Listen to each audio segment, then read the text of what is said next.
Hello दोस्तों। इस video में आज हम समझेंगे बिजी डे 3 के बारे में कि डे 3 में हम बिजी में क्या सीखेंगे।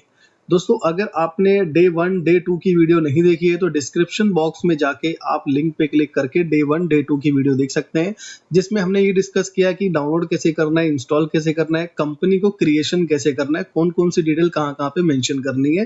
तो ये सारी चीज़ हमने डिस्कस ऑलरेडी की हुई है। अब आज जो हम समझेंगे वो समझेंगे आइटम्स के बारे में कि आइटम की डिटेल को कैसे मेंशन करेंगे। सेम उसके साथ भी वही सिचुएशन होगी कि आइटम बनाना कैसे है, उसके अंदर कोई भी एडिट करना है, मॉडिफाई करना है तो कैसे करेंगे और डिलीट कैसे करेंगे। तो ये तीनों चीज़ों के बारे में हम समझेंगे और उसके बाद फिर हम लेजर के बारे में भी समझेंगे, अगर टाइम हमारे पास सफिशिएंट रहा तो, नहीं तो हम उसको नेक्स्ट डे डिस्कस करेंगे।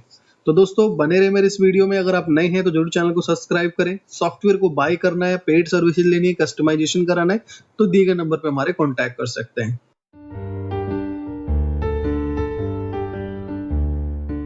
चलिए दोस्तों स्टार्ट करते हैं। दोस्तों अब हम कंपनी पे एंटर करते हैं और ओपन कंपनी पे जाते हैं। तो यहाँ पे हम ड्रॉप डाउन अप की जो प्रेस करके उस पे एंटर करेंगे कंपनी पे और आईडी पासवर्ड मेंशन करेंगे, जैसा कि हमने पिछली वीडियोस में देखा था। अब मैंने एंटर किया तो ये कंपनी मेरी ओपन हो गई है। अब इसके अंदर दोस्तों मुझे अगर अपना आइटम ऐड करना है, क्योंकि मास्टर्स इंपॉर्टेंट होते हैं जब भी हम ट्रांजेक्शन्स को करते हैं। तो ट्रांजेक्शन्स को करने से पहले हम कुछ मास्टर को क्रिएट कर लेंगे। अब मास्टर में क्या क्या आता है, जैसे आपका यूनिट मास्टर है, आपका आइटम मास्टर है, लेजर मास्टर है, ग्रुप मास्टर है। तो ये सारे मास्टर्स में आते हैं। अगर मास्टर हमारा कंप्लीट है और ये सारी चीजें अगर ओके है तो हम ट्रांजेक्शन को इजिली कर सकते हैं। तो मास्टर में सबसे पहला मास्टर जो हम समझेंगे वो आइटम मास्टर, क्योंकि आइटम के अंदर ही यूनिट आ जाता है। तो आइटम मास्टर को बनाने के लिए आपको एडमिनिस्ट्रेटर पे ही आना है। जैसे कि पहले से ही हम एडमिनिस्ट्रेटर के मेनू पे हैं, अगर नहीं है तो इस तरीके से आप आ सकते हैं। फिर मास्टर पे आप क्लिक करेंगे और उसके बाद आइटम पे क्लिक करना है, जैसे कि आप यहाँ देख पा रहे हैं दूसरे इसमें आइटम। फिर यहाँ पे ग्रुप है, यूनिट है। तो ये सब कुछ हम आइटम के अंदर से ही बना सकते हैं और सेपरेटली बनाना चाहे तो सेपरेटली भी बना सकते हैं। तो हम आइटम पे क्लिक करेंगे तो देखिए जैसे हमने आइटम पे क्लिक किया तो हमें 3 ऑप्शन नजर आए। पहला ऐड, दूसरा मॉडिफाई और तीसरा जो है इसमें वो है लिस्ट। तो इनके एकदम कॉमन से आंसर है इनके समझने के। ऐड मतलब कोई भी नया ऐड करने के लिए, मॉडिफाई मतलब कि पहले से वो ऐड है उसके अंदर कुछ एडिट करने के लिए, और लिस्ट का मतलब कि जितने भी मैंने ऐड करे उन सब की लिस्ट को देखने के लिए। तो अब मैं यहाँ पे सबसे फर्स्ट टाइम ऐड कर रहा हूँ तो मैंने ऐड पे क्लिक किया।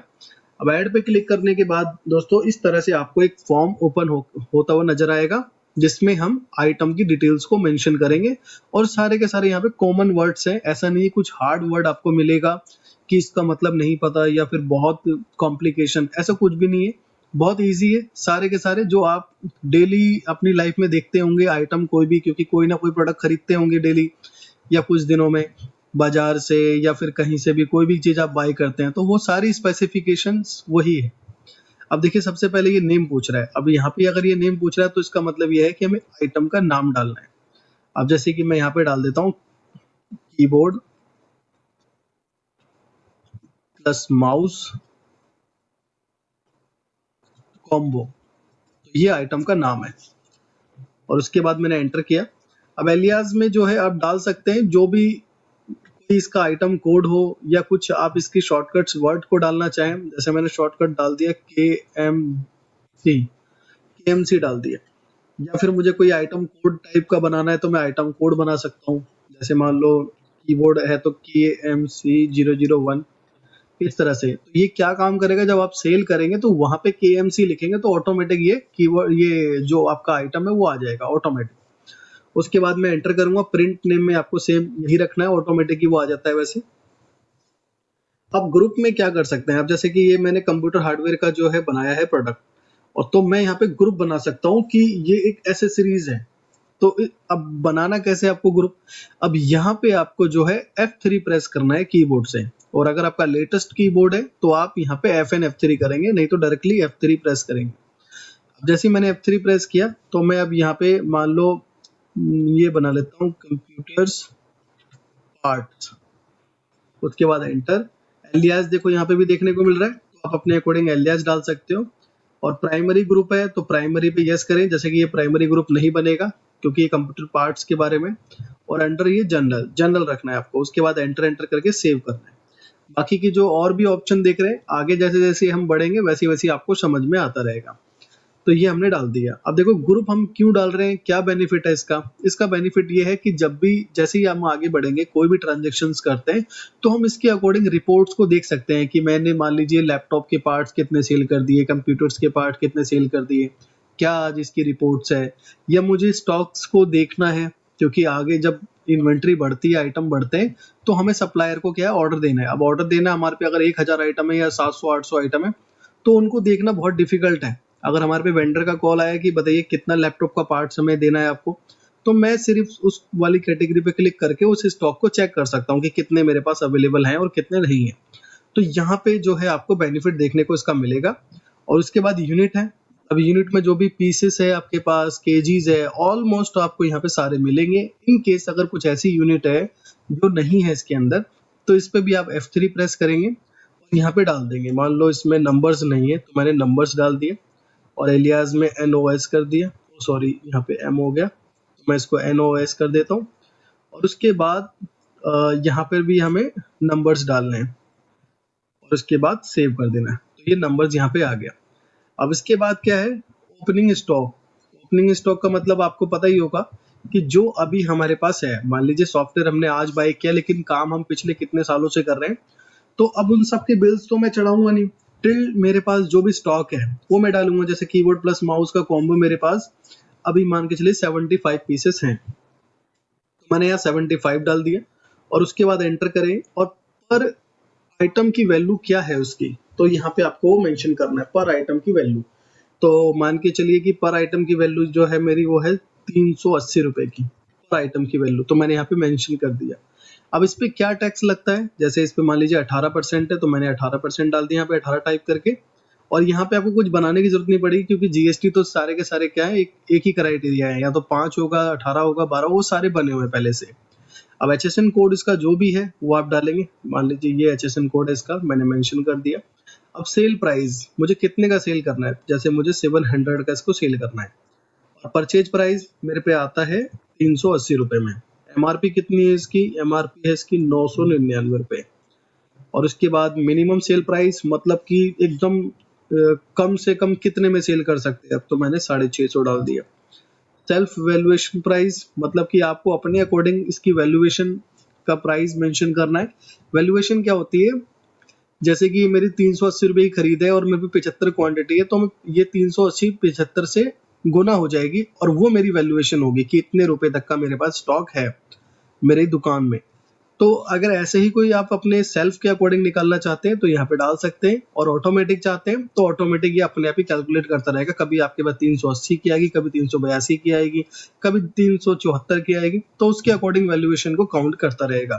तो आप इस ऑप्शन को चाहें तो खाली छोड़ सकते हैं। उसके बाद आप एंटर करेंगे, टैक्स इंक्लूसिव है या एक्सक्लूसिव है। बाय डिफॉल्ट तो ये एक्सक्लूसिव चलता है, और अगर आप चाहते हैं कि नहीं मेरे को सेल में इस आइटम का इंक्लूसिव रखना है और परचेज में एक्सक्लूसिव ही रहने देना है। इंक्लूसिव एक्सक्लूसिव का मतलब आपको पता होगा। इंक्लूसिव का मतलब है कि जो भी प्राइस है, जैसे 700 रुपए का मैंने प्राइस रखा है, तो 700 रुपए के अंदर ही टैक्स लगेगा। और यहाँ पे एक्सक्लूसिव का परचेज में मतलब है कि 380 रुपए प्लस जीएसटी आपके पास आता है ये सामान। और उसके बाद फिर यहाँ पे ये नॉट रिक्वायर्ड रखने हैं, क्योंकि बाय डिफॉल्ट अपने आप ही सेटअप्ड है। अब ये है, जैसे मैं चाहता हूँ सेल में 10% का ऑटोमेटिक डिस्काउंट, ये देखिए, तो मैंने यहाँ पे मेंशन कर दिया, जूम करके भी दिखा देता हूँ। बाय डिफॉल्ट इस आइटम के ऊपर 10% डिस्काउंट है, और मेरे पास कितने पे आता है, मेरे पास 15% के डिस्काउंट पे आ रहा है आगे से। और उसके बाद ये डिस्काउंट स्ट्रक्चर है, मतलब और भी ज्यादा डिस्काउंट्स आपको अपने मैनेज करने हैं, तो उस कंडीशन के लिए यूज करना है। और ये हम जब सेल वाले केस में आएंगे तो और डिटेल में समझेंगे, फिलहाल हम इसको नो ही रहने देते हैं। और उसके बाद यहाँ पे आइटम की डिस्क्रिप्शंस को डाल सकते हैं कि ये जैसे कीबोर्ड प्लस माउस है, ये किसी भी लैपटॉप में, जैसे मैं आपको टाइप करके बता देता हूँ कि laptop, desktop, etcetera, connectivity, wireless. तो इस तरह से जो भी इसके डिस्क्रिप्शंस हैं आप डाल सकते हैं। फिर यह है सेट क्रिटिकल लेवल, इस पे आप एंटर करेंगे। यहाँ पे क्या है, आप ये बता सकते हैं कि कम से कम कितना होना चाहिए आपके पास। मान लीजिए मैंने बताया कम से कम मेरे पास 100 पीस ये होने चाहिए हमेशा। और रीऑर्डर लेवल, मतलब कितने क्वांटिटी पे इसका रीऑर्डर जो है मैनेज हो बने। तो मैंने बताया कि जब इसकी 100 क्वांटिटी हो तब इसका रीऑर्डर बन जाए। और यहाँ पे देखिए रीऑर्डर का आंसर है कितने डेज में, 10 डेज में। मतलब ये हम फिक्स कर रहे हैं कि कितने डेज में इसका रीऑर्डर बने, इतने डेज में। और उसके बाद मैक्सिमम कितना होना चाहिए आपके पास, 200 होने चाहिए। और मिनिमम लेवल डेज, कितने दिन के अंदर ये मिनिमम लेवल जो है आप क्रॉस करना चाहते हैं। जैसे जो ये 100 पीस है, हर 15 दिन के अंदर मेरे पास होनी ही होनी चाहिए। ये वो चीज़ है। बाकी इसका और भी मैथमेटिक्स जब हम स्टॉक के बारे में आएँगे जब डिटेल में जानने के लिए, तब और आपको अच्छे से समझ में आएगा। हो सकता है कि अभी आपको कन्फ्यूज़न वाला पार्ट समझ में आ रहा हो ये। इसका मतलब ओवरऑल यही है, मैं अगर आपको शॉर्टकट में बता दूँ कि ये पैटर्न है कि हमारे पास कितना स्टॉक रहना चाहिए इस आइटम का। और ये हम कैसे डिसाइड करेंगे, हम अपनी सेल की खपत यानी सेल जो भी हो रही है उसके अकॉर्डिंग हम डिसाइडमेंट कर सकते हैं। जैसे मान लीजिए, क्योंकि हर एक बिज़नेस में जो भी इन्वेंटरी सेल होती है तो उनको पता होता है कि मेरा जो ये कीबोर्ड है ये मेरे हफ्ते में 40 पीस निकल जाते हैं, या फिर मेरा ये माउस है ये मेरे एक हफ्ते में 100 पीस चले जाते हैं अप्रोक्सीमेटली। कभी 100 पीस जाते हैं, कभी 98, कभी 102, 105 ऐसे अप्रोक्सीमेटली चले जाते हैं। तो मैं उसी के अकॉर्डिंग अपनी इन्वेंटरी को यहाँ पे सेट करूंगा कि कम से कम मेरे पास 100 होने चाहिए, ज़्यादा से ज़्यादा 200 होने चाहिए, और हर 10 दिन में मेरे पास 100 पीस का ऑर्डर लगना चाहिए। तो ये वो चीज़ है। मैं आपको अगर ये सरल भाषा में समझाऊँ तो, और आप समझ भी गए होंगे, तो ये वो चीज़ है। जब हम इन्वेंटरी वाले पार्ट पे आएँगे तो फिर आपको ये डिटेल में एग्ज़ाम्पल के साथ समझ में आएगा और ज़्यादा। उसके बाद इसको सेव पे क्लिक करें और फिर आप यहाँ पे एंटर करके इसको सेव कर दें। देखिए जैसे ही मैंने एंटर किया डिटेल सारी गायब होगी, मतलब कि आइटम मेरा सेव हो चुका है। अब मैं एक बार एस्केप करता हूँ और जाके देखता हूँ लिस्ट में, तो एंटर किया मैंने, स्क्रीन पे एंटर करना है स्टैंडर्ड फॉर्मेट ऑल आइटम्स, और इसको एंटर करके ओके करें। तो ये देखिए ये आइटम हमारा बन चुका है, कीबोर्ड प्लस माउस कॉम्बो। एलियास में आपको इसका एलियास दिख रहा है, और जो मेरे पास अभी उपलब्ध है इसकी जो भी क्वांटिटी वो 75 है। इस तरह से आइटम आपको पता लग गया, ऐड करके आपको बनाना है। तो इसके अंदर अगर कोई भी ये केस होता है कि हमें इसको एडिट कैसे करना है, तो मॉडिफाई वाले केस में जाएंगे और इस आइटम पे एंटर करेंगे। और मान लीजिए इसमें कीबोर्ड प्लस माउस के पीछे मैं ये लिखना भूल गया वायरलेस, तो मैंने इसको वायरलेस कर दिया और उसके बाद मैं इस पे सेव पे क्लिक कर दूं। तो ये देखिए अब यहाँ पे आप देख पा रहे हैं कि आइटम को हमने एडिट कर दिया। और जैसे मैंने आइटम के जो सबसे लास्ट वाले पार्ट है उसको एडिट किया, इसका मतलब कि एमआरपी जो हमने डाली है, वैल्यूएशन, ओपनिंग स्टॉक, इन सबको आप क्या कर सकते हैं, एडिट कर सकते हैं। अब एक क्वेश्चन और भी होगा आपके मन में कि हमें डिलीट कैसे करना है। तो डिलीट करने के लिए आपको आना है मॉडिफाई में और एंटर करना है उस आइटम पे, और यहाँ पे आपको डिलीट करने के लिए F8 प्रेस करना है। और मैं आपको दिखा दूं, ऊपर की तरफ भी आप क्या है देख सकते हैं कि F8 से इस आइटम को डिलीट कर सकते हैं आप। अब जैसे ही मैं यहाँ पे F8 प्रेस करता हूँ तो ये अभी मेरे से पूछ रहा है कि इस आइटम को डिलीट करना है या नहीं, तो मैं फिलहाल के लिए इसे नो कर देता हूँ ताकि हम जो है समझ पाए। जैसे हमारे पास जो ये आइटम बन चुका है, तो आपको इसका आइडिया होना चाहिए कि कितने जो है हमारे आइटम ऐसे हैं जो डिलीट करने, तो आप डिलीट कर सकते हैं F8 से। तो ये आपको क्लियर हो गया कि आइटम को डिलीट कैसे करना है, बनाना कैसे है, और जो मॉडिफाई है, एडिट वगैरह वो कैसे करना है। ये सारी चीज आपकी आइटम्स की क्लियर होगी।